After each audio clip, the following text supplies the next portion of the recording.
saying all that, the other things I do is to briefly say what's coming up. So in 2 weeks' time, we have LCT Mexico, and 4 presenters with 2 papers. That's going to be absolutely barnstorming. So make sure you're here for that. The titles and abstracts will be up on the website after AJ. And then the week after that, so make a note in your diaries. So we're going to go to weekly for a couple of weeks. So in 2 weeks, it's Mexico. And then the week after that, it's going to be Sharon Clarence and Martina van Heerden from South Africa. And then the week after that, we're going to have something from LCT Wits. And then we're back to 2 weeks. The final one will be in 2 weeks after that in LCT Singapore. Now, all these are sent to everybody via the email forum. So if you're not on the email forum, join it immediately. And also are available on the website under the LCT's Center's Roundtables page. So you can find them there. And when we get round to uploading the talks, and by the way, cut all this shit out, by the way, Marissa, we don't need any of this crap. When we do upload the talks, we don't need me. We will then link them from YouTube to that page on the website as well. So you can find them via the Center's YouTube channel and on the website on the Roundtable. So saying all that, I never introduce anybody. That's one of the another tradition. I just hand it over and let them get on with it. So I'm going to hand over now to you, AJ, and you just go for it. All right. Well, thank you so much. It is really amazing to be here right now because the roundtables played a huge role in me getting here. My first roundtable that I remember seeing was back in the spring of 2017 with Eleanor Lambrinos presenting on knowledge in ballet. And I had already been diving deeply into LCT, getting there through SFL, and was just absolutely blown away by that presentation and thought, wow, when a presentation about something that's so far from my field can impact me in this way, what a powerful theory. And furthermore, getting to go to LCT3 and meeting many of you out there, having the support of the LCT Center, of Carl, of so many people. It just truly is a remarkable community, and I feel like I've gotten so much.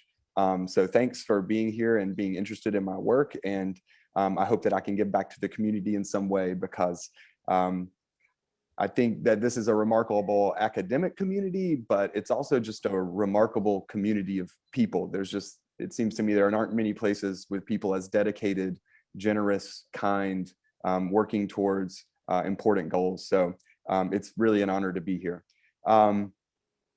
Just a bit about myself. I've been in education for 10 years. 6 of those years have been spent teaching 8th grade English language arts. 4 years of those were as an instructional coach, where I worked with teachers in professional development, mainly helping them with disciplinary literacy in their classrooms. In fact, this lesson that I'm going to talk about comes out of some of the first times that I was attempting to apply SFL for critical analysis with a teacher in a classroom as an instructional coach. So I'll go ahead and get into it. And by the way, I just finished my PhD in December through the University of Georgia. I am in right outside of Athens, Georgia right now on the East Coast of the United States. Yeah, that's what I'm gonna be talking about. This is hang on. That's 2 parts of my dissertation study. Shut up, AJ. That's got to have a round of applause there for that. Yeah, well done. Absolutely brilliant. Well done. PhD in the bag. Excellent work. And remember, this is also 2 a.m. for AJ. So for those who came late, he's actually doing this in the middle of the night. So well done for both. Yeah. And again, that partly, I said this before, but because I used to stay up late for the roundtables and I wanted to do it in its, I guess, original context. Yeah, thanks for being here. All right, let's see. So the research context that I'm working in is in the state of Georgia in the United States in the Southeast. It's a small working class town. And the study was carried out in an 8th grade subject English class. And we were studying literary fiction and other genres. The students were ages 13 to 14. And I think that's important to keep in mind throughout this study. I like teaching 8th grade a lot because these students are in the year before they will go to high school. And generally in the United States, you have a middle school with grades 6 through 8. And so they will actually be moving into the high school building. They have quite a bit of motivation to do that. And it's just a very important time in their development of their identities, of starting to figure out who they want to be in the world and how that relates to what they've known from their families and from their social context. So this data that I've analyzed for my dissertation study was from a classroom lesson that was designed by a master teacher who I call Natalie and me. And as I said, I'm going to cite this work later, but I used an analysis from another person who graduated from the University of Georgia with a dissertation in critical SFL analysis. I basically, like I guess most teachers do, just picked up her work and applied it to my own context. And that's where I ended up. So the town is, again, only about 17,000 people. It's a small town, 2 high schools, 4 middle schools, and in my middle school, there's about 1,000 students. And it's a small town, probably about 6 blocks downtown. This is what it looks like. And we're about 50 miles from Atlanta. So we are in a rural part of the state, but we're not that far from a major metropolitan center. So in designing this lesson, the problem that Natalie and I were interested in, this is the spring of 2017, just after the major 2016 election in the United States. And we were wondering, how could we use pedagogy to disrupt the reproduction of dominant discourses, which is kind of the definition of critical literacy that I'll be using here in this presentation. And so if we're trying to disrupt the reproduction of dominant discourses, then how can we know if students have adopted critical dispositions? And if we see how they have adopted critical dispositions in discourse, then how can we make those discourse moves visible? So how can we make critical literacies visible?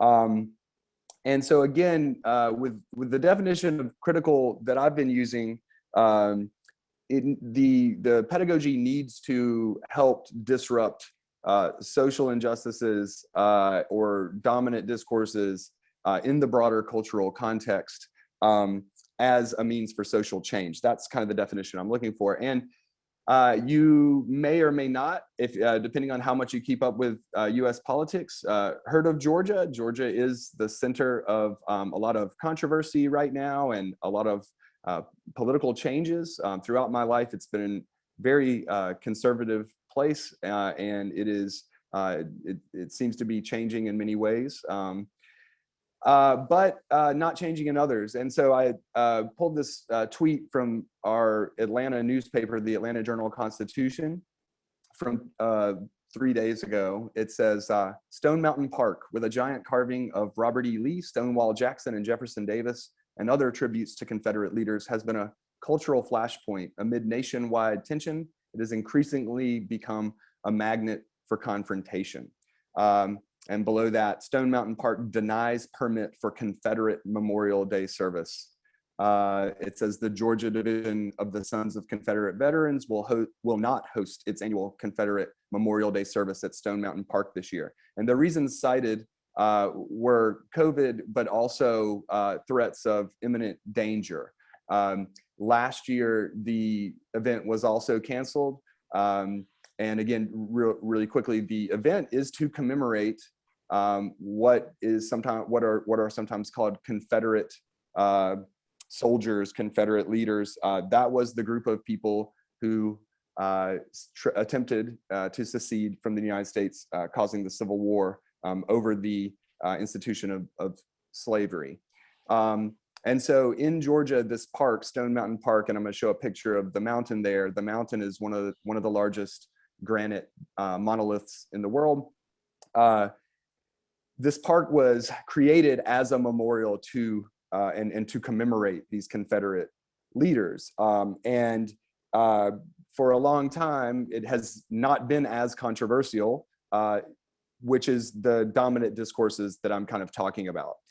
So what I'm kind of thinking about is how are social injustices normalized in our context, and how are they normalized in literature, and how can we help students see those connections? The threat of imminent danger, to go back to that for a moment, last year, 2 armed militia groups were planning on meeting at this park on this day, and there was a potential for violence. They canceled that. When they canceled it this year, one of the people who wanted on the side of commemorating the Confederate veterans said, well, hey, this is the whole point of this memorial. So people know why the memorial is there, but not everyone does. And one more detail would be, I work in a school that's named after a senator who promoted and dedicated his government service to perpetuating segregation in the United States, who was from our town. And so again, this normalization of social injustice is what I'm kind of looking to disrupt with my students. So to continue in this exotic code for a moment, this is a slide that a student created at my school not long ago. And I just wanted to read it to you. This is a totally different assignment. This was a informational activity where students were writing about any place that they have been or would like to go in the world. This is from the student's presentation. So she did hers on Stone Mountain. I'll just read it to you very quickly. There are many attractions you can go visit. This is from the middle of the PowerPoint. First, you can go to the scenic railroads. The scenic railroads is a 5-mile excursion around the mountain on open air cars. The ride is approximately 25 to 30 minutes long. The railroad shop was originally a jail. Next, you can head over to the Mount Summit Sky Rides. High-speed Swiss cable car. The cable car takes you more than 825 feet above the ground to the top of Stone Mountain. From there, you can view Atlanta's skyline. Next, go to the carving. It is 90 feet tall, 190 feet wide, 11 feet deep, and it is 3 acres long. The carving has 3 Confedenta leaders, Jefferson Davis, Robert E. Lee, and Stonewall Jackson. And so here is a student who does not know the word Confederate. She has put Confedenta, possibly a transcribing issue, but clearly this word does not mean something to her. This was, again, a place that this student was saying is a great place to go. And the carving that's gigantic, again, 3 acres long, you can have, I think, 10 people can stand in the mouth of one of the horses or something like that. I guess my question is, you know, how, if we want to get rid of monuments like this, or help, you know, at the minimum, help people understand what they actually represent, then I'm kind of posing the question of how can we get this student to the next time they write an informational report like this on this topic, how could we possibly get them to say something like, the carving has 3 men who fought to maintain a society based on racial injustice. In some ways, I would argue that is a minimum expectation for just being accurate about what is on the carving. So instead of using a word like Confederate, which is a euphemism, to just say what it is. And of course, being totally accurate, you could make this language much stronger, not just to maintain a society based on racial injustice, but all of the trauma, all of the violence that goes along with it. And of course, the legacy that continues today. So how do we do that? We have tried to do it through teaching literature by positioning the text in context. So the cultural context, again, there's a debate over Confederate monuments, over historical monuments, over how we should evaluate and value historical figures in relation to contemporary struggles for social justice. In the pedagogic context, we're looking at evaluating the literary characters in relation to issues of social justice within the novels, but also within the context. And I have that in parentheses because I'm going to talk about how some of these are implied. rather than explicitly stated. It's a bit of a hidden curriculum. And then in the written response, when students respond to the literature in their own writing, the task here was about evaluating the literary characters as a means for positioning the writer in relation to the issues in the text. But of course, those issues are also viewed in relation to this context as well. So a bit about literary response writing just to begin. And I'm not sure where the green line came from. I'm going to try to get rid of that for a second if you don't mind. I think we can manage a green line. All right. So literary response writing is a central disciplinary practice in subject English. And of course, a lot of Bernsteinian sociologists, LCT people, and overlapping, of course, and then SFL scholars, in addition to others, have shown that literary response is at the heart of subject English. That subject English success is based on particular dispositions that are constructed through particular language choices. So here it's based on being the right kind of, having the right kind of disposition rather than necessarily all the right kinds of knowledge.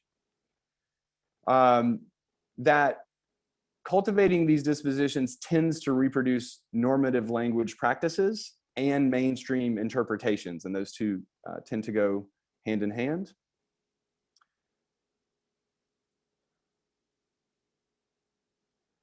And that critical analysis requires control over the genre. This is something that was debated extensively in the 90s in the SFL scholarship. But I think that that's something that I would say is fair to say. And then finally, that if we're going to cultivate critical analysis, we need culturally relevant and responsive discourse that engages students in critical praxis. And that's essentially what this unit was about, is how to use relevant cultural connections to help students understand why the issues in the text are relevant and important to interpret in particular and value in particular ways. So all this leads to a cultivated gaze, which involves immersion into particular dispositions towards culturally relevant texts, in texts in the broadest sense, but here literary texts. Of course, the mountain in itself, the carving is a text, and interactions through interactions with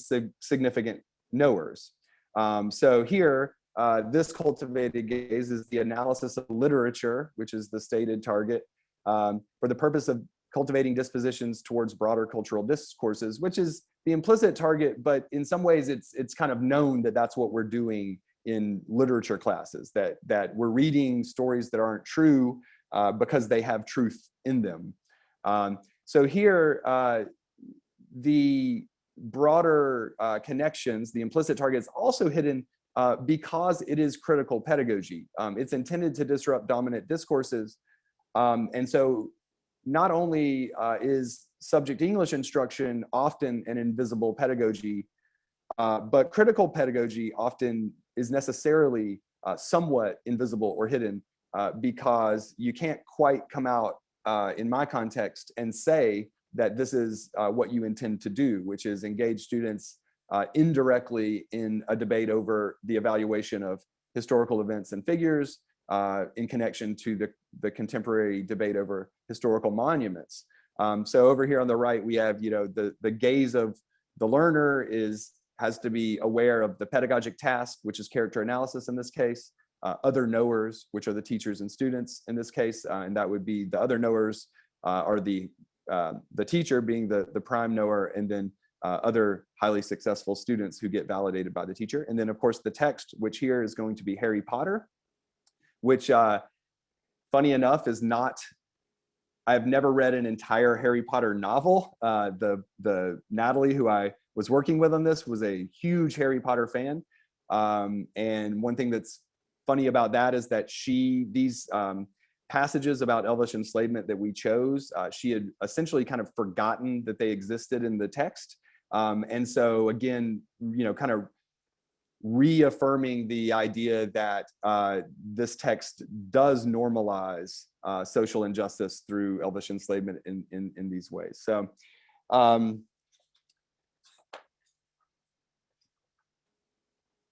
to further elaborate on the pedagogic context in more detail, the particular, really it's a unit, not a lesson, but the entire unit was designed to facilitate critical analysis of 2 Harry Potter excerpts, which depict the issue of enslavement in the text.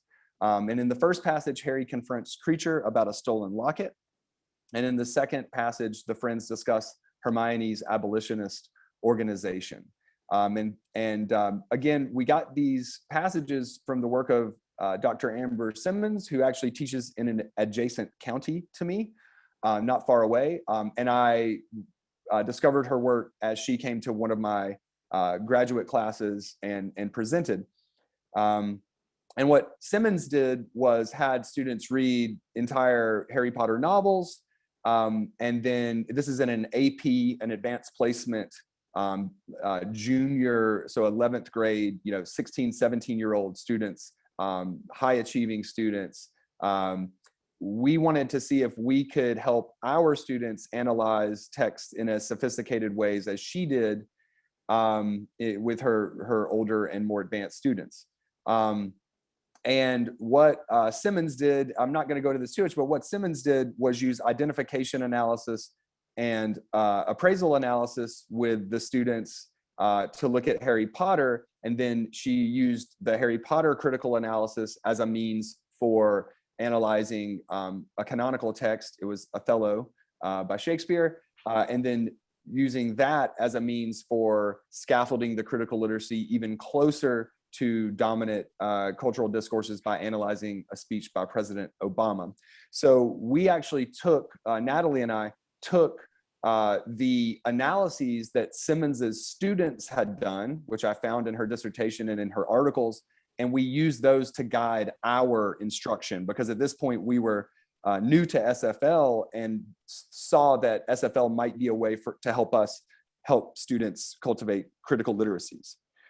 So I'll read you just a couple of excerpts from the passages so you can get an idea of what the students were reading. This is from the first passage that we looked at. Master, croaked Creature in his bullfrog's voice, and he bowed low, muttering to his knees, back in my mistress's old house with the blood traitor Weasley and the mudblood. I forbid you to call anyone blood traitor or mudblood, growled Harry. He would have found the creature with his snout-like nose and bloodshot eyes a distinctly unlovable object, even if the elf had not betrayed Sirius to Voldemort. So in this passage, these are some of the most powerful lines. We used identification analysis to look at the ways each character is identified. So we have Master for Harry. We have Harry, his name. We have Creature's name. And then their Creature is referred to in other ways that are dehumanizing and animalistic. And the appraisal analysis was used to help students identify language that had positive and negative attitudes. And so after we analyzed that text, we did a joint construction to show them the genre of literary response that we wanted. And then we read the second passage, and the excerpts below on the bottom half of the page are from that passage. And in this passage, Hermione comes to her friends Ron and Harry, Harry being the person who's going to save the world, the boy wizard. And she says, I've been researching elvish enslavement thoroughly in the library. It goes back centuries. I can't believe no one's done anything about it before now. Later in the passage, Ron goes on to say, Hermione, open your ears. They like it. They like being enslaved.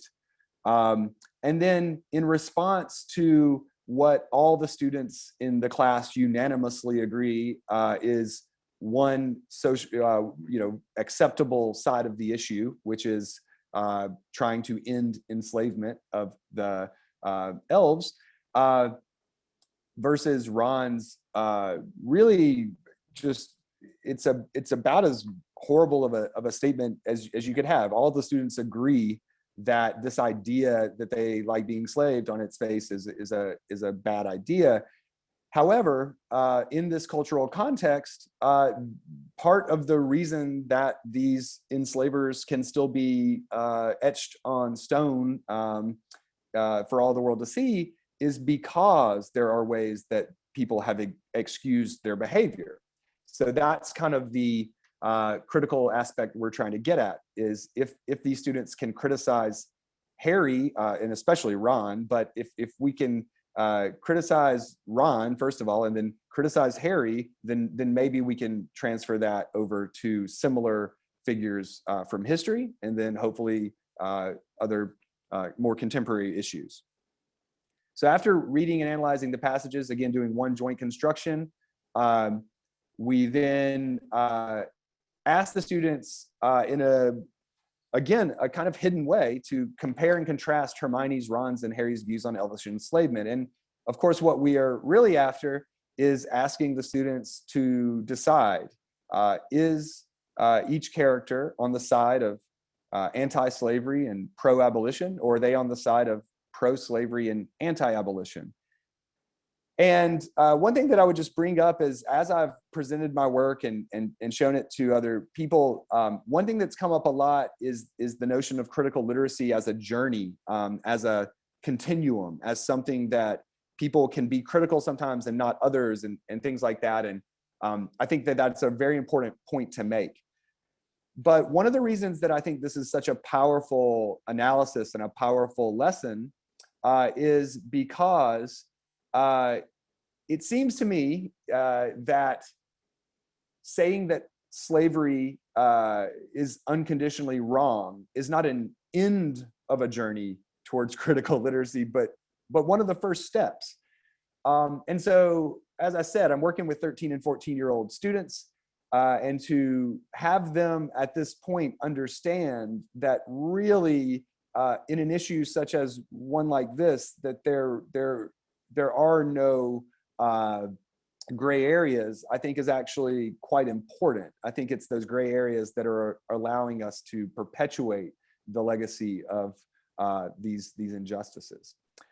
So when we actually drew a continuum like this on the board, and we positioned each character on it, and during our class discussions, we all agreed that Harry could not really be put on the side of anti-slavery and pro-abolition because of the way he treats Creature. He does free an elf, Dobby, but he does not free Creature. And he this line that he would have found Creature a distinctly unlovable object, even if the elf had not betrayed Sirius to Voldemort. That line there we pointed out to the students as an example of the narrator intruding to make sure that the reader understands that this is not based on what Creature has done, which is one of the arguments the students like to make. Well, Creature is a bad elf, so therefore he may be deserving of enslavement. And again, that is an argument that unfortunately gets echoed in our dominant culture in a lot of ways. So what I'd like to do now is just read one paragraph from the high achieving response. And I remember hearing people in the LCT and SFL communities say, I think Yagan has said that you can get an entire dissertation out of analyzing a paragraph. And I did analyze 5 complete essays in this study. Yes, AJ, please. A paragraph is an enormous corpus for an SFL scholar. That's far too much to be able to deal with. That's that would require a kind of coordinated research center. Yes, absolutely, and that was something that I didn't believe for so long, and I finally, and then it was like, okay, yes. As I started trying to whittle down my analysis for publication things, I realized that it was going to be no more than a paragraph that I could really go through in detail. And so the reason I chose this paragraph was when we drew the continuum on the board, the students had no problem placing Ron not at the far side of pro-slavery and anti-abolition, because you have Voldemort, who is worse, and having no problem placing Hermione on the side of anti-slavery and pro-abolition. And again, the debate with Harry was somewhat, actually, the students who had the hardest time putting Harry on the side of being not on the side of anti-slavery are the students who, of course, were the biggest Harry Potter fans, because this is something that they had grown up loving this character, and it was more difficult. And in fact, my advisor, Donna Alverman, has done work showing that when you're doing critical literacy, choosing texts and cultural discourse that students are attached to is often not a great way to go, because they're going to be resistant to it. But I also think that Harry Potter is kind of an old enough text at this point that the students are less attached to it compared to someone like my colleague Natalie, who literally grew up with the books coming out and reading them. And so I still think that this is a good character. So I'm focusing on the Harry paragraphs because that's where the major differences were in the student responses. So this is the most high achieving response, in the sense that it's not that it got that much higher of a grade than all the others, which is something I'll discuss later, but that this is the response that stood out to Natalie as being by far the strongest critique of Harry in what she thought was the most sophisticated way. And again, all we asked the students to do was compare and contrast the characters. So here's the Harry paragraph from the most high achieving response. Finally, the protagonist of the Goblet of Fire, none other than Harry Potter, is torn between the two extreme positions in regards to house elves. He does not want to pick a side because of his loyalty to Hermione and Ron. Much like his best friend Ron, he is a pure-blood wizard who cannot sympathize with the discriminated house elves. Reasoning more with Ron than Hermione, Harry does not want slavery to be abolished as long as they have proper treatment. This is a very problematic point of view, because slavery is not in the least bit okay, even with the absence of brutality. And of course, this is the kind of on the nose critique that we were really looking for. Harry seems to be more concerned with saving the wizarding world from Voldemort's revolution than helping the house elves. There's a lot of weight on Harry's shoulders, and house elves aren't a priority. He believes Hermione has unrealistic and impactful expectations for her club, questioning, how do we do all this? He doesn't think it's possible to liberate all house elves. Throughout the book series, he has had a very complicated and complex opinion on house elves. Harry loathes his house elf creature, a despicable and repulsive slave who abandoned Sirius to join Voldemort's evil monstrosity. He doesn't hate all house elves, however. After Dobby saved his life, Harry went out of his way to free Dobby from the maltreatment of his owner. Regarding the liberation of house elves, he draws the line at Dobby. Since Harry has experience with this master-slave dynamic with house elves, he has a sense of supremacy over the creatures. In American history, slave owners have freed African Americans without being an abolitionist completely against the idea of slavery. This directly relates with Harry's point of view on emancipating Dobby, but tyrannizing other house elves to an extent. Harry respects and accepts Hermione's passion to protect the welfare of house elves, but he is not willing to contribute to the cause and values friendship more than society. So a lot jumps out with knowing that I'm going to be talking about autonomy and axiological constellations today.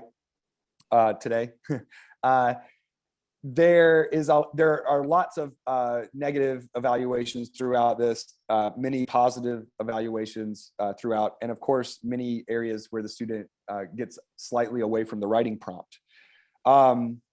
Throughout the lesson, throughout the discussion of the text, Natalie and I continually, without really intentionally doing so, and I say that like, I do think that we created this lesson with the cultural context in mind. We knew that we wanted it to be a critical lesson.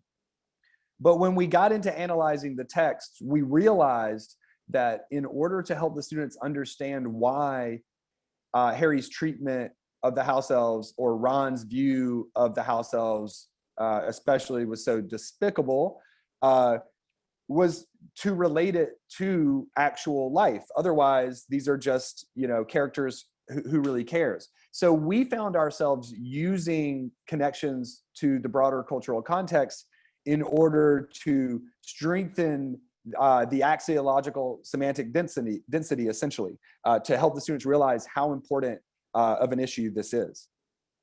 And we were actually surprised that the students brought in these connections to the broader cultural discourses. So, for example, when comparing on the continuum of anti-slavery, pro-slavery, when we put Voldemort at the very end of the continuum, in the worst position, in the most negatively evaluated position, that was, people brought up Hitler as an example of who Voldemort would be compared to, and we all agreed, okay, well, Harry is not as bad as Voldemort, so he wouldn't be quite that far down the continuum.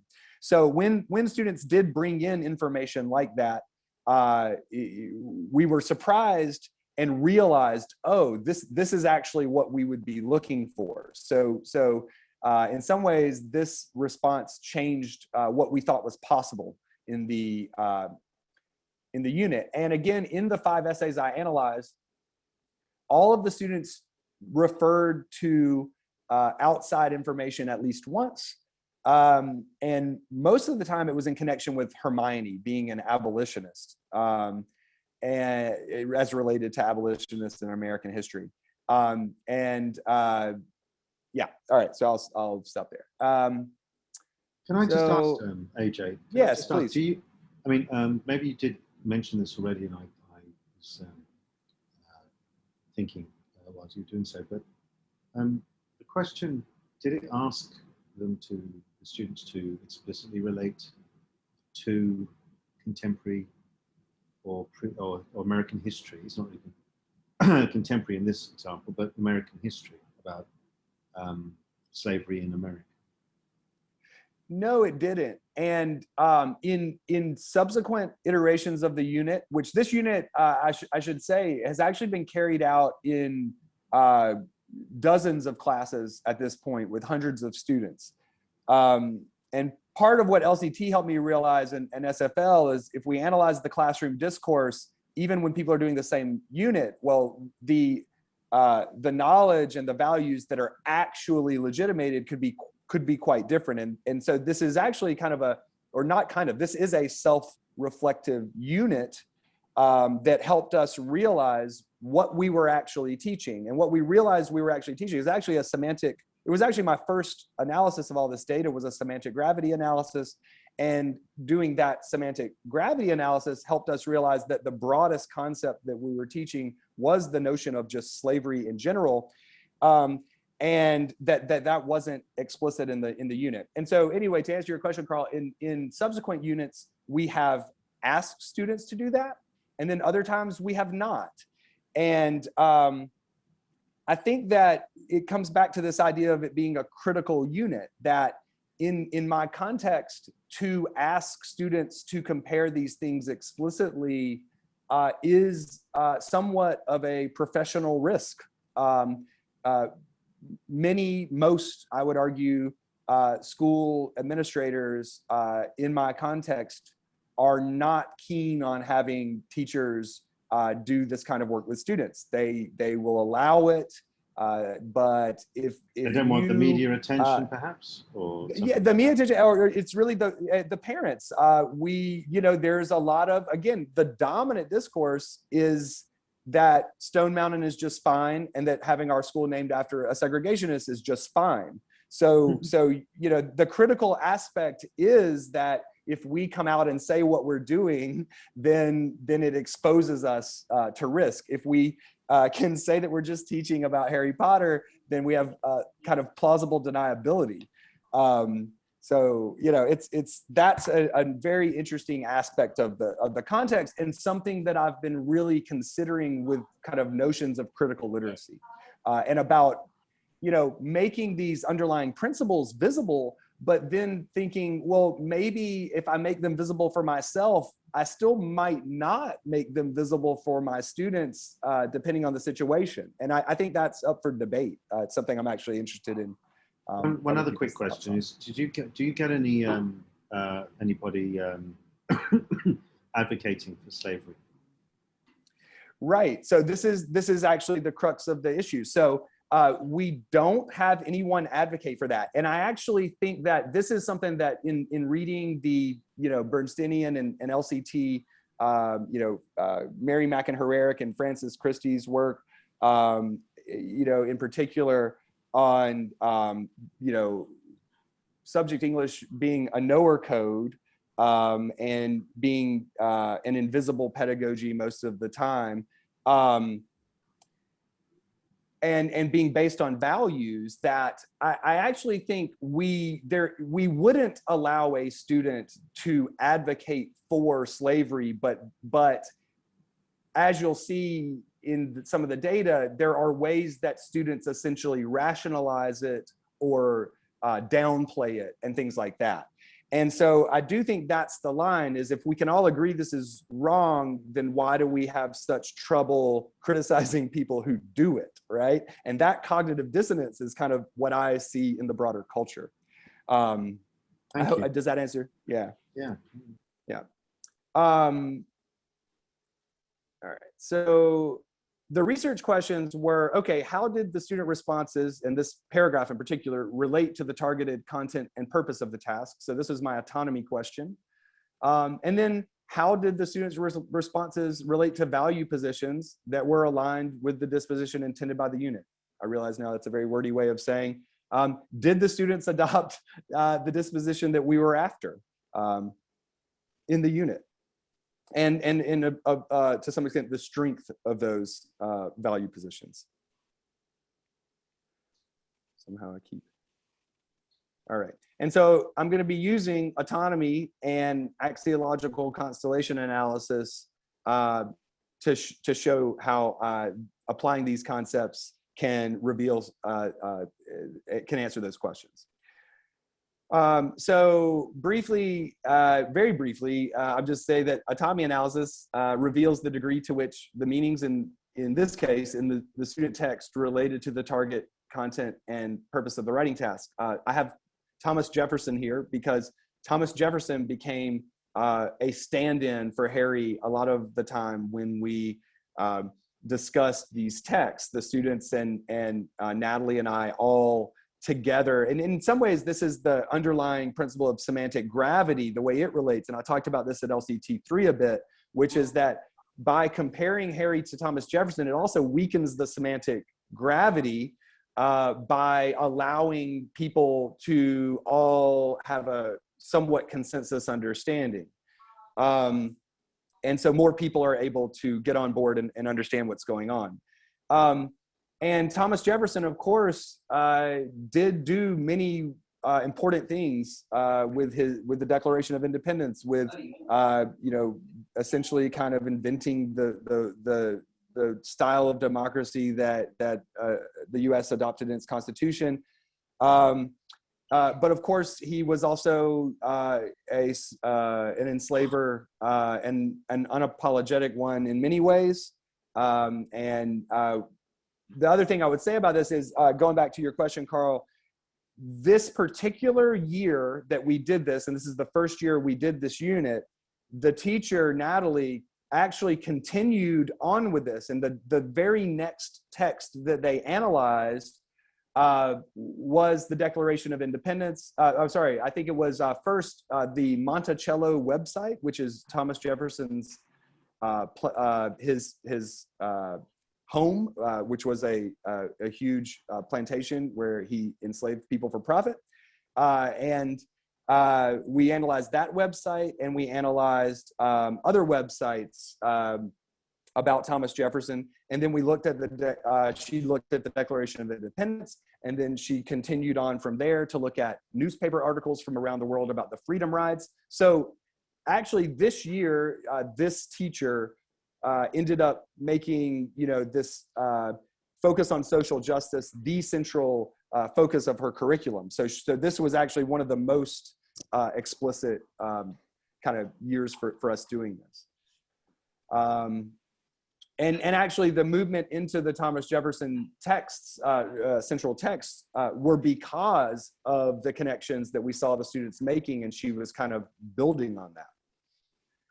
So the translation device for autonomy, I kept positional autonomy and relational autonomy together in this translation device, as in the Maton and Howard 2018 article. So the target, and I'm going to get into kind of, again, I'll come back to the explicit versus implicit targets, but explicitly what the students were asked to do was to bring in information about the characters' views on an elvish enslavement in Harry Potter for the purposes of evaluating the characters. And in fact, that's even a little more explicit than we said. We just said compare them, but to evaluate them is the real purpose of that character analysis task.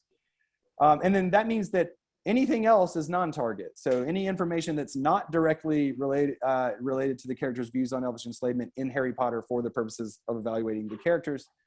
And within these second level descriptions, core would be information that's directly related to character views on the issue for the purpose of evaluating the characters in relation to issues of social justice. So the issue of elvish enslavement in the text, issues of social justice broadly. And I think that's fair to say it's in the core, because that's, again, getting back to the idea of just enslavement is wrong in any form. Ancillary information would be information from Harry Potter. So we're still talking about the texts, but it's indirectly related to their views on elvish enslavement, but it's still for the purpose of evaluating the characters in relation to that issue.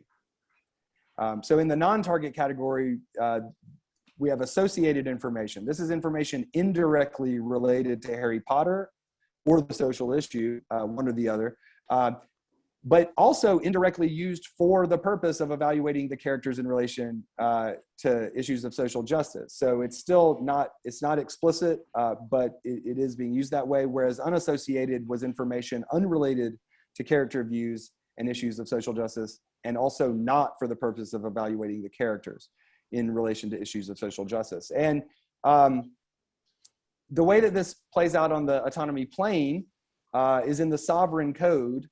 We have discourse about characters' views of enslavement for the purpose of evaluating the characters.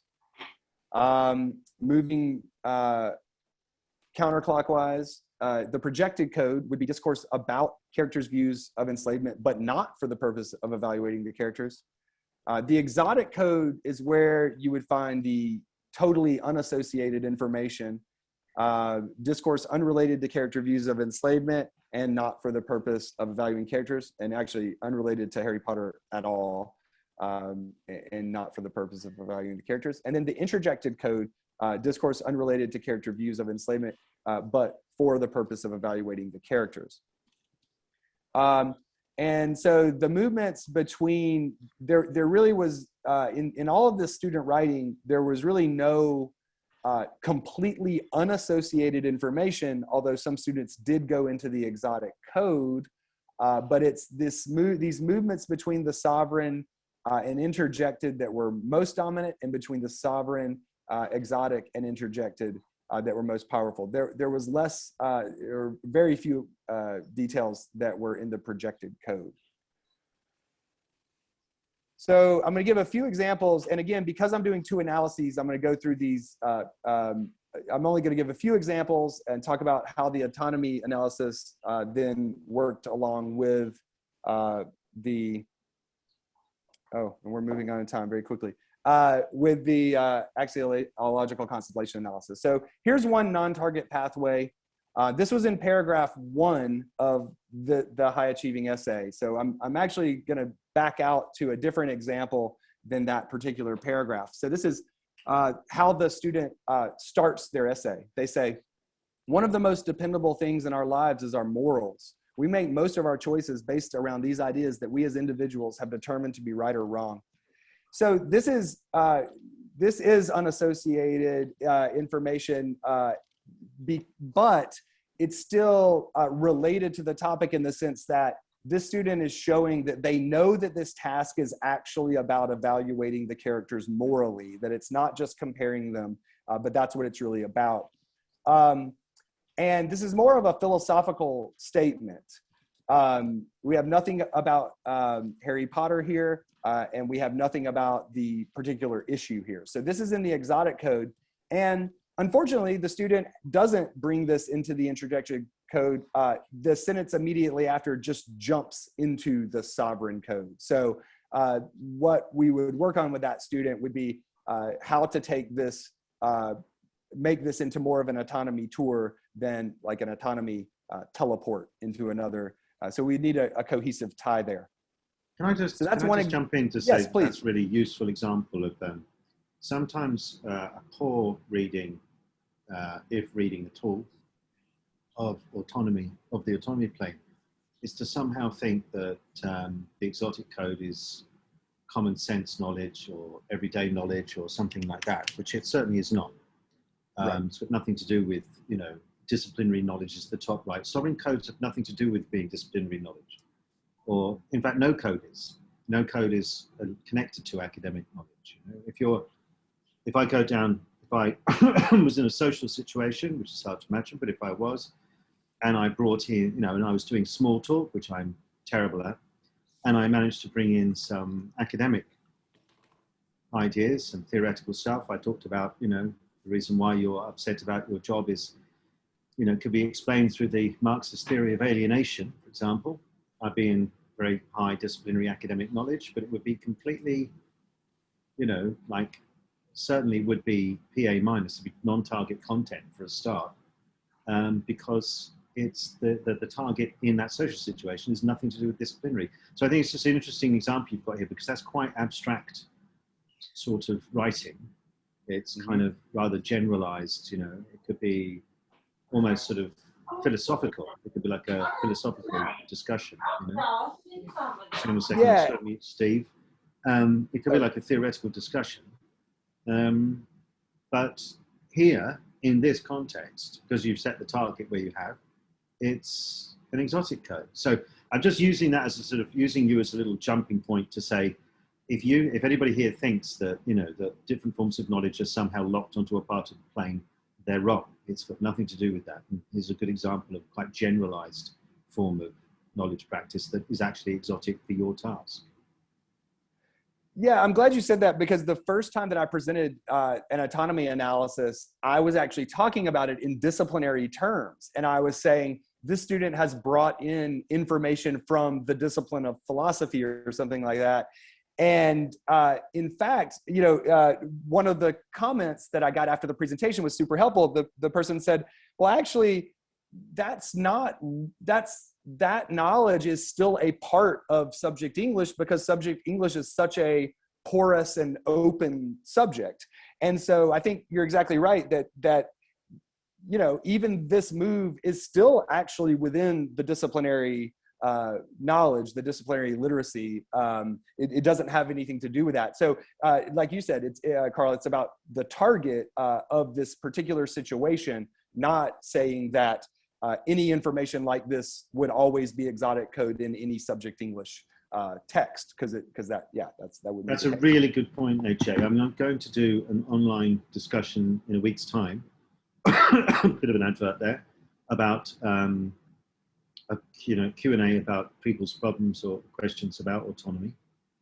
But this is a really, really important point, is that it really depends on what the target is for that particular moment in your research and your study. But I'll let you get on. Okay, and so I have two examples of students moving from a non-target code or from the exotic and interjected into sovereign. So this is a pathway where the student is discussing run. And again, this is the same essay from that, the high achieving essay with that one paragraph, but most of the students actually did this move, or the move that I said about Hermione, comparing her to abolitionists. So this student said, and again, this student's a little more on the nose. This student's a little more going right at it, saying, you know, with the evaluation. But the student says, In comparison to American history, Ron is similar to privileged white men during the civil rights era in the southeastern United States. If the issue of enslavement and bigotry does not negatively affect him, Ron is not going to do anything to stop it. And so here the student is using this, likening to, as Yagan would say, I think, to connect these two disparate ideas, but clearly pulling that information about American history up into the sovereign code in order to evaluate Ron on this particular issue. And I have my little, I had a little trouble figuring out how to do this, but what I have here is just an entry showing that entry point that this student actually was coming from the sovereign code to say this, and then they're moving back into the sovereign code. In another example, the student moves from the exotic code. So this actually, the entry point was also from the sovereign code, and this is what you've already seen. But this, and so again, sometimes the students aren't, these are emerging academic writers, 13-year-old students. They're still, and these were actually, I think I mentioned this, but these were single drafts. We didn't give the students feedback and have them revise or anything like that. And so there's, it could be improved, but this is a good example. So in American history, slave owners have freed African Americans without being an abolitionist, completely against the idea of slavery. And this is an important idea. It's a little worded in a little clunky way, but what the student's trying to say is just because you do one good thing doesn't mean that you would do that good thing all the time, or that you did do that good thing all the time. So saying that just because you are freeing one enslaved being or person does not make you anti-slavery, which is exactly kind of the idea that we are trying to get at in the unit. And again, with this directly brings that, ties it really nicely back into the sovereign code. So these were effective examples. This kind of exotic code hanging out there by itself was one of the less effective, but still the teacher valued it because it showed that the student was kind of taking a risk, that they were trying to frame the article the argument in a broader way. And so again, these movements around the plane, they ended up strengthening the overall evaluation of the characters through connections with broader cultural ideas and entities. And this was a surprise for us in some ways, because we didn't think the students would pick up on these. And we certainly didn't think a student would pick up on it and really use it in every paragraph the way this student did. These references contributed to the writer's positioning of themselves in relation to the characters in the text and the social issues represented therein. And students who did not adopt a critical position, this is important, they tended to avoid both core and non-target information when it came to Harry. And that's what the constellation analysis is going to show. They avoided non-target information because they didn't want to compare him to an enslaver or something like that. And they didn't use much core information because the passages were chosen precisely because they presented Harry in a negative light. So in fact, what some of these students tended to do was use information that wasn't from the texts, but was actually sovereign code, because it was about Harry or the other characters, and it was really Harry, was about Harry and was about elvish enslavement, but it wasn't from the actual texts, which is technically still sovereign, because we didn't in the writing prompt say that they had to do that. So now I'm going to move into axiological constellations. And I presented this to my LCT-NA group, the North America group. And this is, please read the other axiological constellation analyses, especially my analysis, as I'm going to talk about, is draws on Yagan's. But I think I'm going to go in a little more detail. I'm going to skip a couple of slides due to time so that we can have a little discussion. But ultimately, what I'm doing here is trying to, this axiological constellation analysis, is revealing the networks of value-laden meanings that construct particular value positions in the text and context. And so using Yagan's model, it first involves an attitude analysis, which identifies the explicit and implicit attitudes in the text, as well as their strengths, although the strengths aren't something that that I focus on very much. The engagement analysis identifies how values and their sources align and disalign with other ideas and entities in a text that aren't explicitly evaluated. So you'll see how that works in just a moment. So the results of each of these separate analyses are grouped into axiological constellations, which are associated with and opposed to particular viewpoints. So here, again, we're looking at how is Harry associated with elvish enslavement, or how is he opposed to elvish enslavement? And of course, within the broader constellation of the entire essay, you would have Hermione in the constellation opposed to elvish enslavement, Ron in the constellation associated with elvish enslavement, and then we're trying to figure out where to situate Harry. I'm not going to reread the paragraph. I just wanted to show you this is the analysis that I did for this paragraph. The inscribed attitudes are in underline, flagged are in bold, and provoked are in italics. But again, that's a little more detailed analysis that I want to talk about. Instead, I just want to show you an example of what came out of the attitude analysis, which was you have the appraiser or the source of the evaluation, the one doing the evaluating. So you have the student writer, who is in parentheses because the student writer actually never said I. They just, like, I think Harry is bad, for example. They just used words that negatively evaluated him.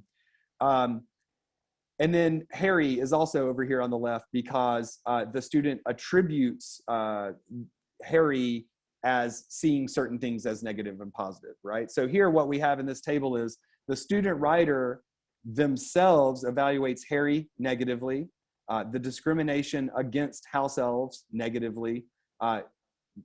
They say that Harry's point of view is wrong, and that's negative. They say slavery is bad no matter what. There's no case in which slavery can good. I think she says even without the absence of brutality, and so that is negative. And those are all the student writer's evaluations. But then the student writer attributes to Harry that freeing house elves is negative.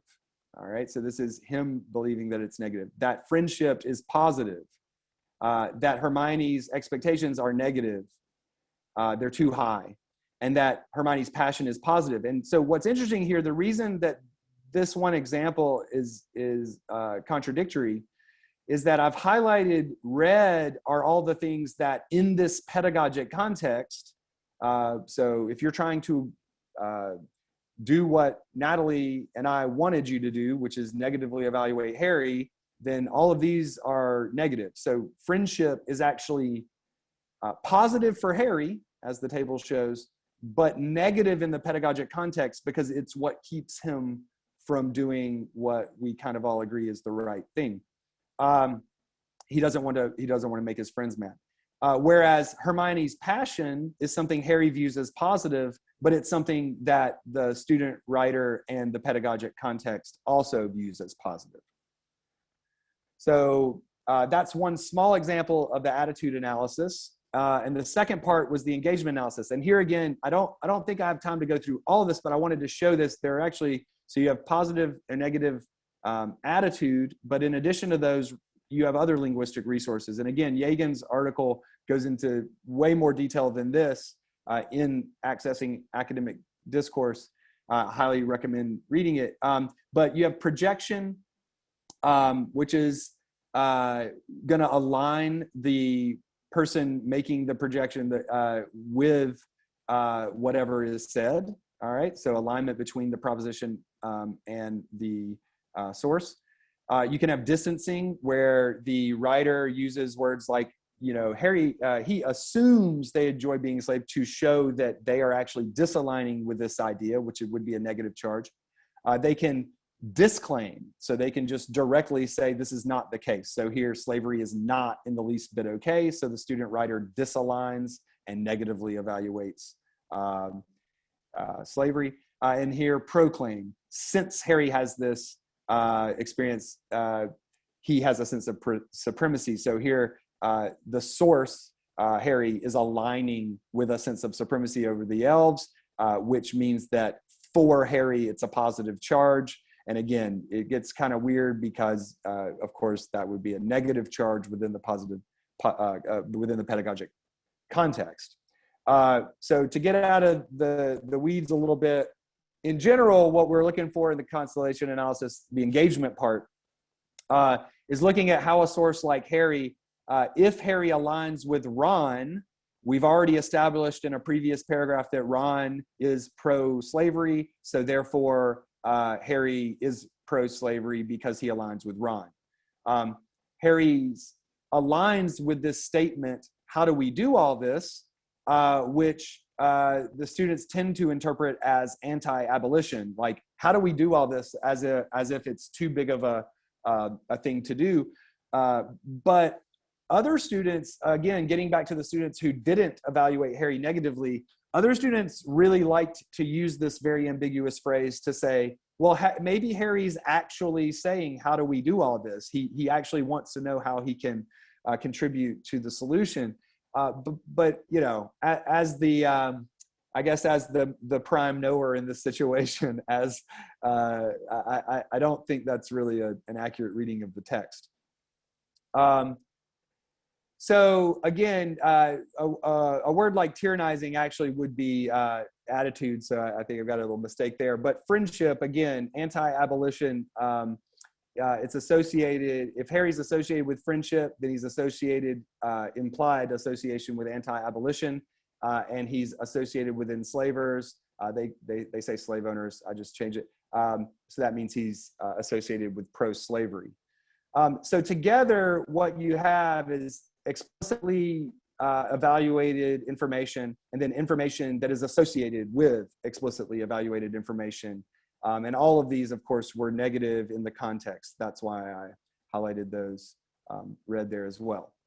So when you pull these bits of information together, you get constellations. And the constellations are either associated with elvish enslavement or associated with, or opposed to elvish enslavement, all right?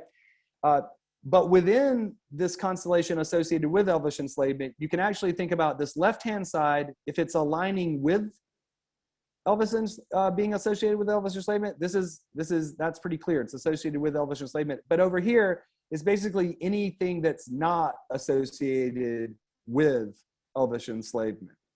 And so the thing to see here is that these are two robust, this is a robust constellation. It has lots of information on both sides. So you can see that this writer, this is again that high achieving writer, the critical writer, she associated Harry, Harry is in a constellation with slave owners, with pure bloods. But also, you know, there are bits of information here about Hermione's passion. He is associated with that, with friendship. But most of these things are negative. Ron, being ranked higher in society, having experience with a master-slave dynamic, having a sense of supremacy over the creatures. So all of these associate Harry with elvish enslavement. And all of this information is stuff that if you're associated with elvish enslavement, then you would be opposed to, you would disalign with it. And so all of the things that are associated with elvish enslavement are disaligned with Hermione, with her expectations, with the house elves, with sympathizing with the house elves, with thinking that it's possible to liberate all the house elves. So these are the ideas and entities that form this constellation associated with elvish enslavement. And you've got within this constellation both the side that's aligned with it and the side that's disaligned with it. So one of the things that was most powerful for me about seeing Yadian's model of constellation analysis is that it's not just two sides of an issue, but that within each side you have things that you're for and against. And that's really powerful, I think. So if we compare this constellation associated with elvish enslavement, okay, so this is the one where we wanted the students to have beefy constellations here. You know, we wanted the students to have a lot of information here because we wanted them to associate the characters with elvish enslavement. And actually, I'm going to do it this way. This is text 2. Text 2 did not have nearly as robust of a constellation here. So they associate Harry, they position him in the constellation associated with elvish enslavement, but not as a source. In fact, the student says the textual evidence suggests that Harry's on the side of elvish enslavement, but it's really that he just doesn't care at the moment. So here you have Harry, who the textual evidence says, right, and this is the student kind of distancing themselves. This is, again, a student who did not critique Harry. This is my contrast paragraph. And the only information they bring up that's associated with elvish enslavement is the fact that the textual evidence seems to support this, which is actually really funny because this is basically the strongest statement you could make in support of a critical reading is, hey, all of the things we read show that he's associated with elvish enslavement, but the student doesn't really bring a lot of to bear on that. And so instead they just say, well, he doesn't care at the moment. And this kind of rationalization, giving him the benefit of the doubt, is the same kind of thing that people do in this context. I'm going to talk about that again, going back to Stone Mountain, going back to these historical figures. A lot of times around here, you hear arguments that, oh, well, you know, they would have done these things, but they just hadn't gotten there yet. Is that perhaps, AJ, because what we've got here is, you know, someone that is the protagonist, he's the hero, isn't he? He's the person that you're supposed to kind of align yourself with as a reader, and so that it might be, you know, difficult to think negatively of someone whom is supposed to be the hero. I mean, I've never read the books, but I've watched the films, and I don't know how different they are, but he's slightly troubled, but he's not exactly, you know, kind of like wrestling with these issues that much, as far as I can remember. Right. And I think that's ultimately what we're kind of arguing is in this, the status quo in my environment, right? They're not troubled by Stone Mountain either, right? Like when we drive by, you know, as a kid, you know, I was taught, well, those are Confederate, you know, again, going back to the student, those are Confederate generals, instead of saying those are enslavers. And of course, that's a more extreme case. But with Harry, this idea that, you know, people just kind of forget that, or it's normalized, right? Not that they necessarily validate it, but they kind of excuse it, I think.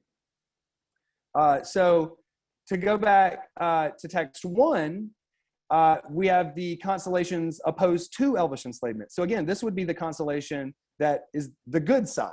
And so if you're aligned with the good side, you know, that includes the student writer who positions themselves on that side by saying slavery is bad no matter what, all the time, even in the absence of brutality. And you have American history. You have house elves. So American history is the source of the idea that, for this writer, that slave owners freed African Americans without being on the side of abolition, right? And so that's, again, down here, negatively evaluating these figures on Stone Mountain. And then if you're opposed to elvish enslavement, then that means you're aligning with this idea, to be clear, right? This is the idea that you can free someone without being on that side. And so if you're going to disalign with these people, these sources, and these ideas, so Harry, Ron, the slave owners, discrimination, you're going to disalign with discrimination against house elves. You're not going to like that. You're not going to like Harry's point of view. And the writer positions Harry's responsibilities on this side, because they kind of talk about, along with friendship, it's Harry's responsibility, his broader quest, that is the thing that is stopping him from freeing the slaves. And that actually we connected with Thomas Jefferson's major excuse for not ending enslavement, which at certain points he acknowledged was wrong, was because the country just couldn't handle it quite yet, that it wasn't quite time yet. We needed to establish our society for a while first. And that's a very similar argument. So over here, I have Harry as hero kind of in this picture, and Harry looking a little meaner over here. This is Harry as enslaver. So you have both of these sides. And of course, the student actually even brought in Voldemort on this side as something that Harry is, if you're opposed to elvish enslavement, you're also disaligned with Voldemort. So it's not as simple as saying, if you're aligned with being opposed to elvish enslavement, so if you're aligned with abolition, it's not as simple as saying that means you disalign with everything, that everything you're disaligned with is the opposite, right? Basically, the student's giving a nuanced perspective by saying, yeah, Harry's on the side of Voldemort, but he's also not quite as bad, right? So to go with this opposed to elvish enslavement, to go to text 2, which was not critical, again, you have a much less robust constellation, and you actually have a lot of information showing Harry as kind of hero, right? So this is, the student writer talks about Harry has to free the house elves and fight for the rights of house elves after he defeats Voldemort. That's when he's going to do it. They say, well, Harry asks how they would fight for the rights of house elves. So again, this is that student interpreting that line favorably to Harry. And the student writer says that he's getting closer and closer to fighting Voldemort. So again, this is that information that's about Harry Potter. It wasn't in the texts, but they're bringing it in order to support this idea of Harry as hero, as kind of unassailable hero. And so if you're opposed to elvish enslavement, you're aligned with that, then you are disaligned. Let's see, if you're aligned with being opposed to elvish enslavement and abolition, yeah, then you would be disaligned with Harry's treatment of creature. And so here, this is again an example of the student does acknowledge that Harry's treatment of creature is not acceptable, but on balance, I think is a great way to look at this. I've kind of been thinking about looking at these constellations as balance. Sometimes you want balance, sometimes you don't, depending on the value position you're trying to situate yourself in.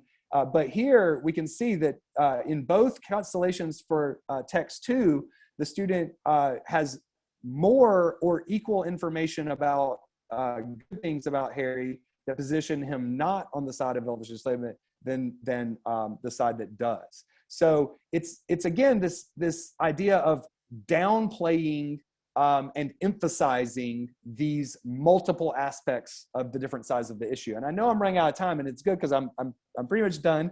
But so with kind of my conclusions.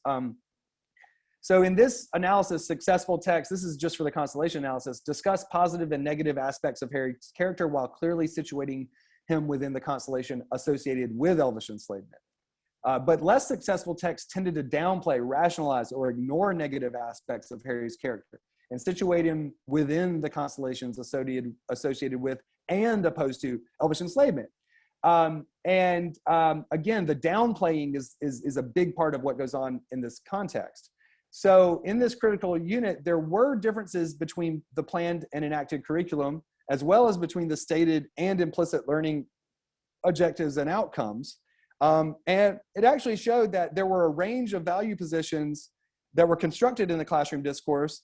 And most of these were, really all of them were reinforced by the evaluation of the writing product. So my friend and colleague Natalie and I discussed that ultimately, since we didn't tell the students they had to evaluate Harry negatively, she didn't really have a lot of ground as the evaluator to give them a bad grade if they didn't adopt the right disposition, right? So all of the students ended up making an A or a B on this task, which she and I kind of agreed, like in some ways, probably it just reinforced that, yes, your value position is acceptable, even if that wasn't the true feeling about the essay.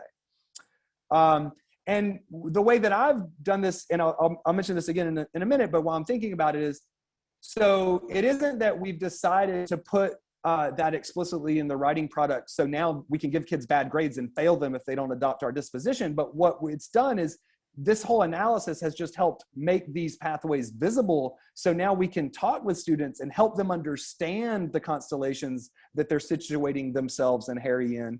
It's ultimately themselves they're situating in the constellations by doing these evaluations. So we can talk to them about that, and we can talk to them about the connections and how they might bring those in. And that dialogue ultimately is the way the gaze gets cultivated. So connections between the textual evidence and non-targeted information strengthen the writer's evaluations of the characters and of the broader social issue, demonstrating the attended cultivated gaze. And so here at the end, what I wanted to say was, if we come back to this idea of elvish enslavement, and I was kind of arguing that it's the bare minimum, in my opinion, to say that we should all be able to agree that slavery is unconditionally bad. What I find in these student essays and in the broader culture is that this is not, any kind of LCT plane here. It's just a plane to show that if you open these up, if you're pro-abolition and anti-slavery, that's what we want. That's good, and everybody pretty much agrees with that. And in the context, right? People, if you ask them outright, they will say this. Very few people won't, right? But pro-slavery and anti-abolition would be the negative. But what has occurred is, in these student essays, some students have said, well, everyone should be free, but Harry took care of Dobby. So like, maybe in this case, Dobby benefited from it. And this is kind of the benevolent enslaver myth that is so dominant in American history in the Southeast, and in some ways around the United States. It's the quote unquote lost cause narrative. That really this antebellum society when slavery was happening in the United States, it really wasn't that bad. And then the other position would be, yeah, slavery is really bad, but some elves like Creature, they deserve it, right? And again, that's problematic, because we even have that line in the text where the narrator intrudes to say, by the way, it isn't that Harry hates Creature because he did bad things. He just hates him. And so that translates into our cultural discourse in saying, I think everyone should be free, but kind of apologizing or rationalizing enslavement. And then, slavery is bad, but under certain circumstances. And so my argument is that in some ways we need to collapse that plane, right? And we can still do that in LCT without creating a binary, except for the fact of like, I guess, I don't know. I'm interested in seeing what you all think about. It seems to me that anti-slavery, pro-abolition, again, very few people would outright say that they don't agree with those things, being on that side. And so how can we show that downplaying injustice and commemorating social injustice is being on the wrong side of the issue, that there aren't these other positions, that actually all of these are negative. We all agree they're negative, so we should act that way. So in this situation, participation and critique of representations of social injustices in literary texts, and critically relating these to representations of social injustice in broader cultural discourses was kind of the cultivated gaze that we were going for. And some students showed it more than others. But ultimately, as I said before, it shows the hidden pathways, and it kind of helped us realize what we were actually teaching. It gave us tools for thinking, how do we want students to access this? Can we critique our own implementation of this, of the discourse, and can we revise it for different contexts and purposes? And here, these students are actually analyzing this high achieving essay. They're actually using semantic gravity, but just showing how we can actually take these pathways and then make them explicit for students, if that's what we think is best. And that's all. Thanks so much, AJ. That's really great. Thank you very much for that. I always hate the end of the talks on Zoom because they're so silent, but if you could just imagine a nice ripple of applause. And I think what you've done there is you reached, I'm glad you got to the end, because you reached a point of making some points that I think are really, really important, which is, it's not about, because you could easily understand what you were doing right up until the last moment as being, how do we find ways of nefariously teaching a particular social position to our students in a way that they might find palatable without realizing.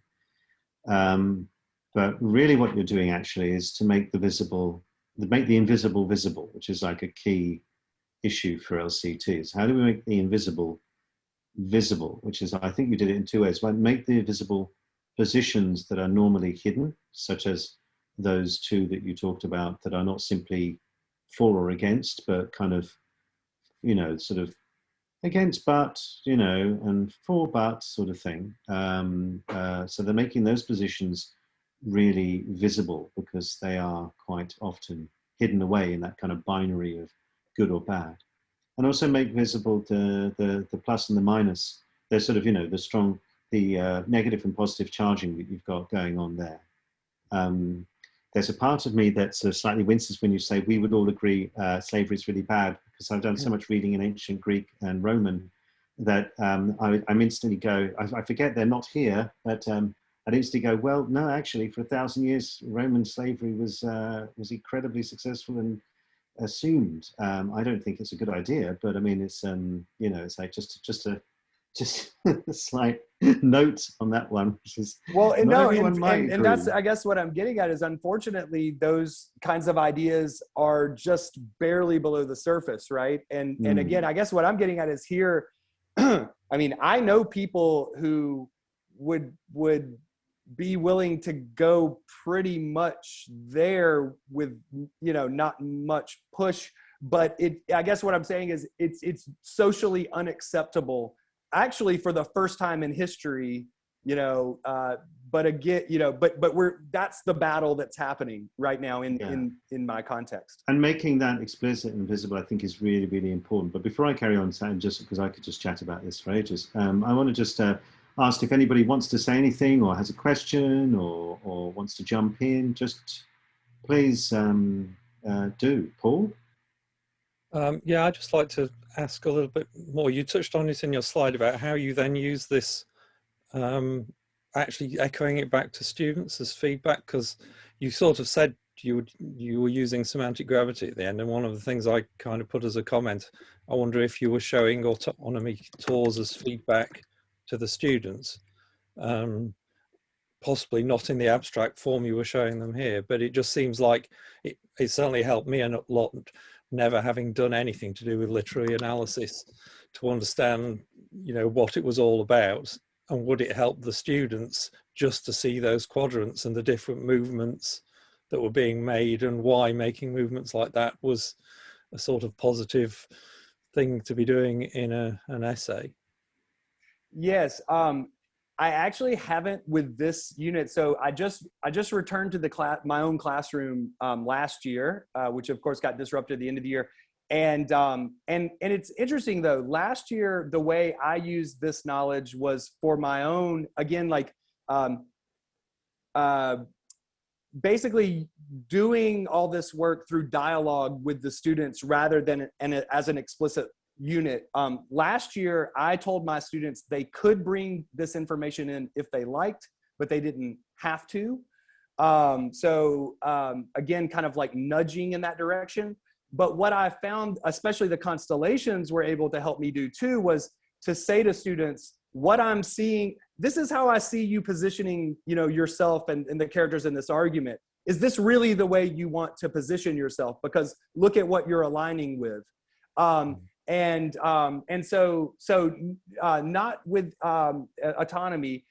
And then with the semantic gravity, though, this is really why it moved from a semantic gravity analysis to autonomy, was when we were having the students analyze it using semantic gravity, it was for the purpose of autonomy. We were actually helping them realize, like when the students at the weakest, broadest, most context independent spots, they're talking about enslavement as an idea, or they're talking about these broader cultural discourses that you don't have to know about the text to understand.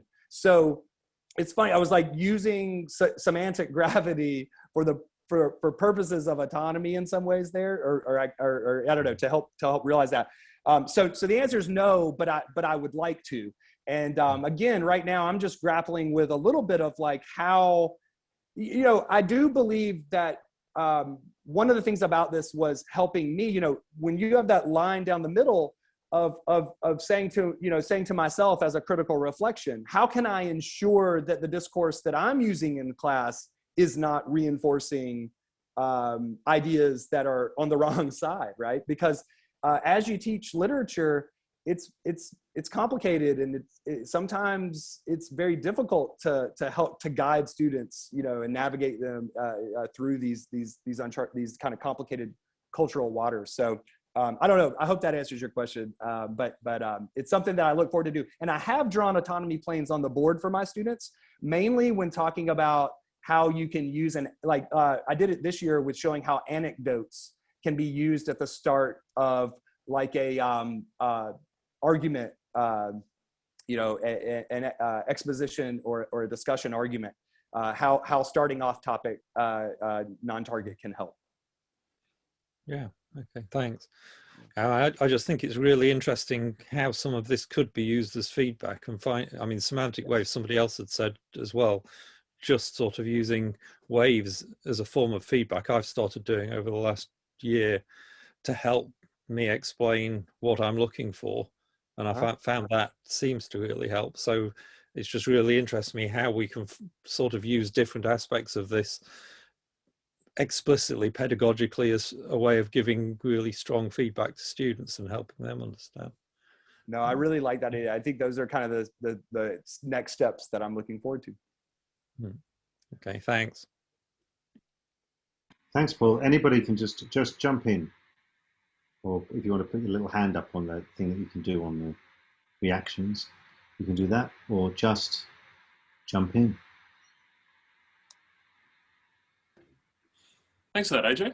I really enjoyed that. Thanks, Jagan. Just in terms of, you know, you said with the constellations, you used it to kind of make that explicit to the students about what their positions were, because, you know, people tend to feel that the values they hold are pretty deep-seated and pretty, you know, part of who they are. How do the students react when you kind of make these things explicit to them? I think that's the beauty of working with 13 and 14-year-olds, right? Is that I mean, you really get to see their kind of cognitive dissonance of like, wait a minute, this is, you know, oh my gosh, like maybe, you know, maybe I don't agree with what I've been taught this whole time, right? And I think, you know, coming back to kind of Carl's comment that we can't take for granted that people share the same values as us. I think that, again, the beauty of working with these 13 and 14-year-olds and younger students is that, you know, they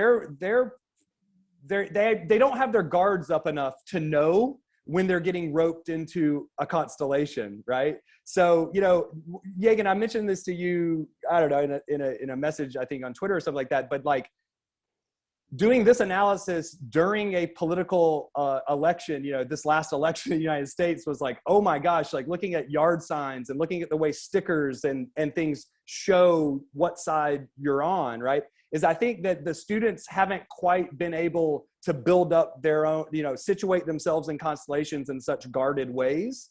And so they will much more readily admit that they don't agree with something, and then they'll kind of catch themselves like, wait, I'm not actually supposed to be agreeing with that.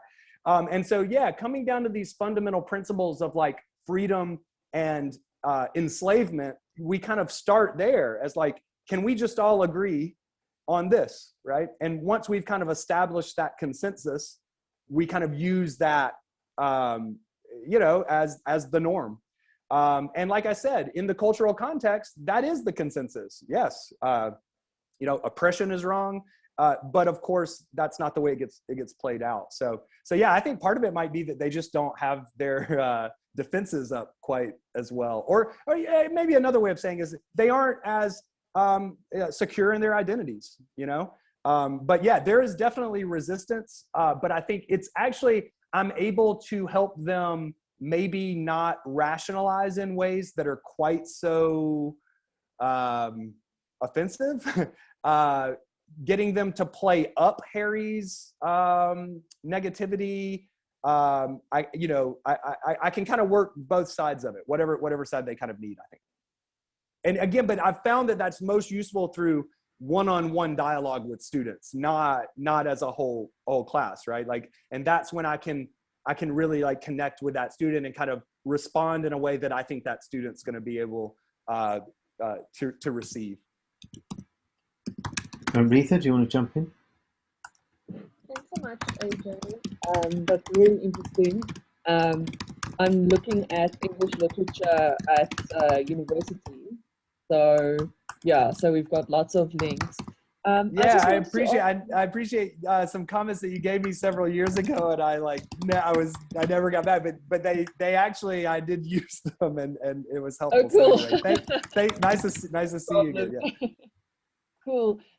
So I wanted to ask you, because I think part of like what's cool about LCT is you're making these things visible, not only for your students, you know, not only so that you can teach things more explicitly, but also so that you can reflect more critically on your own teaching, right? And how you're teaching, and also maybe on the curriculum, and whether you are happy with what's in the curriculum and so on.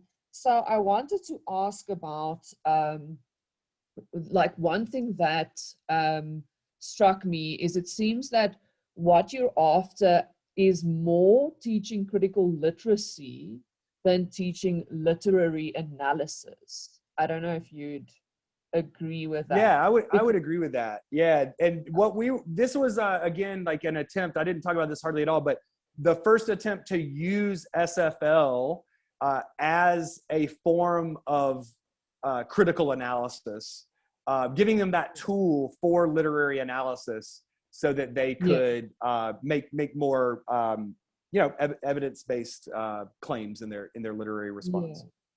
So because I can imagine how a student could write an essay, for example, justifying specifically the enslavement of the house elves by quoting all of those sections in the text that talk about how the elves actually struggle to deal with their freedom and so on.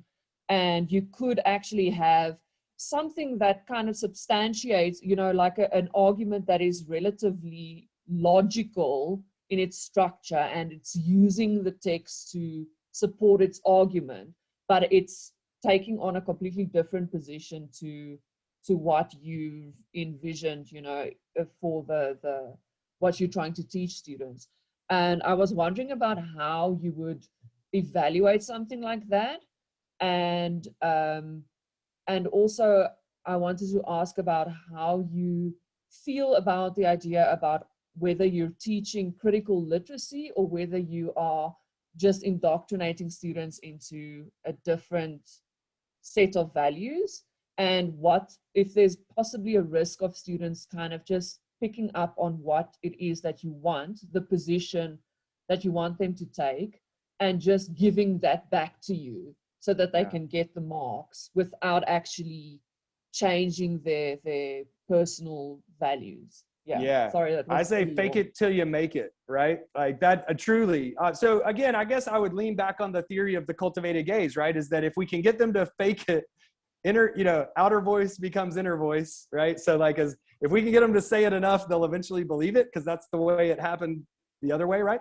But no, you're bringing up super important points. So yeah, I guess like, you know, one of the things I would say is like, yeah, Retha, the questions you're asking are the questions that I've arrived at, right? That's where I'm at in my thinking of like rethinking critical literacy. And I think I've come to think that like, that's why I started with my definition of critical literacy being, it has to disrupt a dominant discourses, right? So if in this context, all of a sudden, Stone Mountain is blasted away, there's no more carving, and everyone, right, agrees, then like this lesson would no longer become critical, right? It would just become teaching the disposition, you know, it would be the indoctrination into the status quo.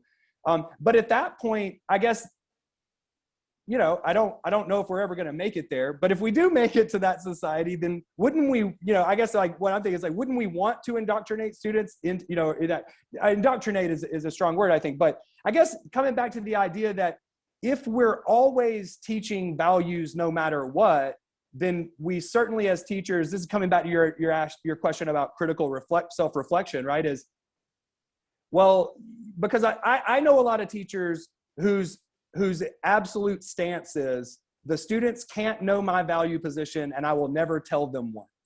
And I think that's a really extreme position, and one that's actually not neutral, right? It's definitely, it's on board with whatever the status quo is. So the problem in critical literacy of being oppressive by forcing people to think what you think, right, is a real clear problem that I agree with. But again, I think that if, coming from Bernstein, coming from, the work that LCT has done there of especially, Francis Christie's work talking about the undeniable authority of the teacher in the classroom, that no matter how wide of a gaze you allow, that ultimately what knowledge gets produced and valued or legitimated in your classroom is your responsibility. I think that Retha, I'm teaching a book called The House on Mango Street right now. And I've been thinking a lot, I kind of alluded to this earlier, that like, if I analyze my own discourse right now, I'm not convinced that I'm always teaching critically, or that I'm not even possibly occasionally reinforcing values that I don't agree with, right? And so that's why I think these analyses are very important. And one of my dissertation examiners said to me, I had put something in my dissertation about how, these can make things visible, and then we can use them for self-reflection, critical self-reflection for teachers. And he was like, you really think that people are going to analyze their own lessons in this way? And I was like, well, no, but once you kind of have this at a soft focus place, you can kind of start doing some critical self-reflection to see, am I doing these things? Am I actually teaching the thing I want to teach? And I think so often that doesn't happen. I think there are probably days that certain ideas are reinforced in my class that I don't mean to be reinforced, and so I think that this is one of the only ways. So I don't know if I totally answered your question, but I think your questions are mine. And I think like how far this goes, when does critical literacy, if we don't teach students just to be critical, when does it become just what the indoctrination? But again, I think that the one reason in this lesson I feel okay about it is because of how clear cut this issue is in some ways, both in the cultural context, not in the units. And actually, one thing you alluded to was a sophisticated analysis of the students, arguing that maybe it was good. I actually have come across this argument on the internet, and for one thing, I think that it's more sophisticated than any student in my class would come across, but I can imagine a college student or a high school student doing that.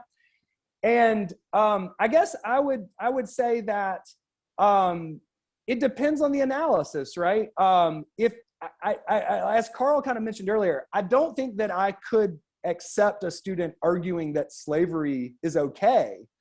But if a student was able, and again, I'm not familiar with the books enough to know, I guess maybe this is what I would say is, thanks, is that there is a good chance that I am simplifying this issue in the literary texts, right?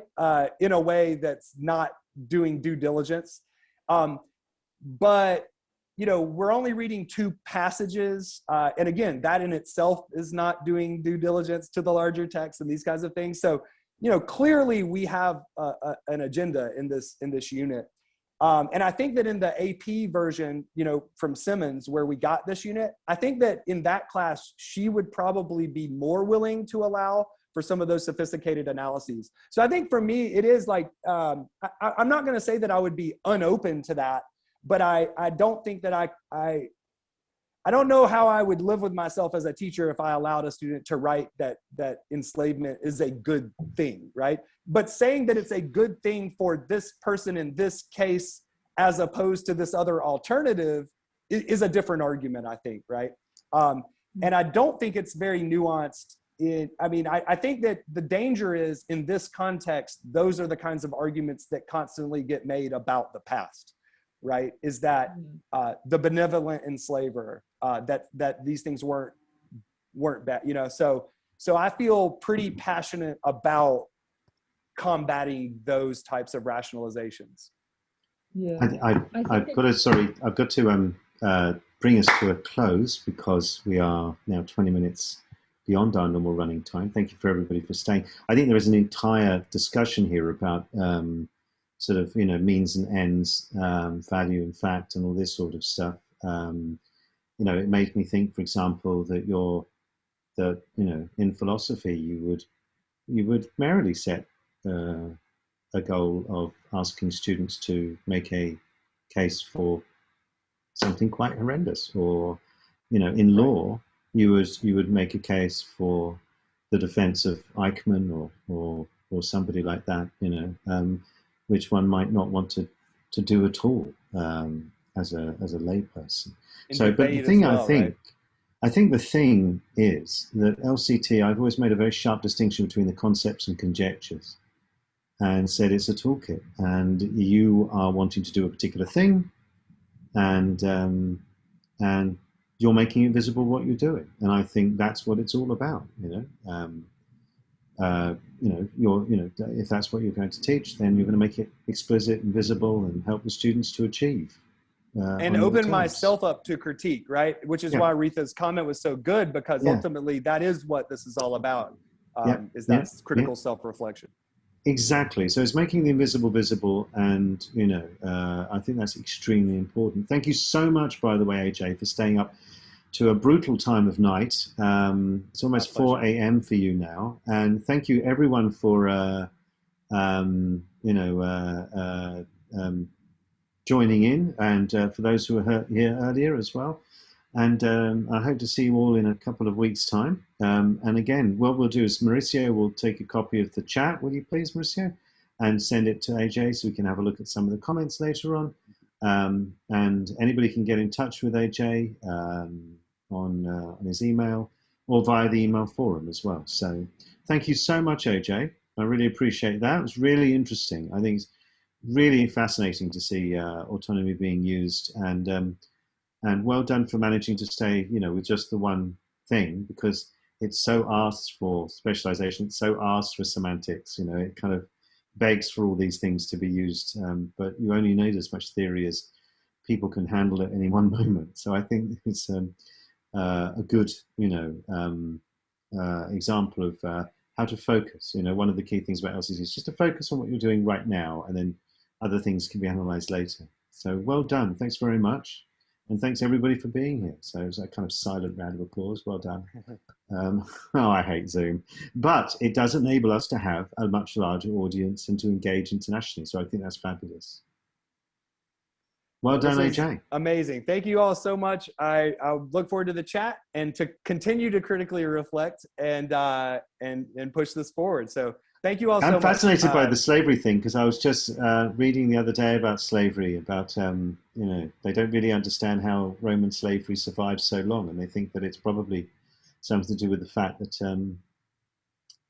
they have a feeling that a large number of slaves were set free at a particular age. You bought your way out, and that we have a tendency to think of US slavery as the model for slavery, whereas US slavery was in no way the model for slavery compared to the Greeks and the Romans. So, there's a much bigger, long history of that sort of slow release. So people stayed in slavery because they thought, oh, when I'm 50 or whatever, I will be a free person. So it's fascinating on slavery, let alone on pedagogy. It's and then you got Harry Potter. It's a win, isn't it? And thanks for the awesome title, Carl. Well, I am, if nothing else, a turner of phrase. Well, thanks, everyone. Man, what an amazing opportunity. Thank you, Carl. Yeah, and tell your students how kick-ass you are for doing it so late at night. Yes, absolutely. All right. Thanks, everyone. All right, goodbye.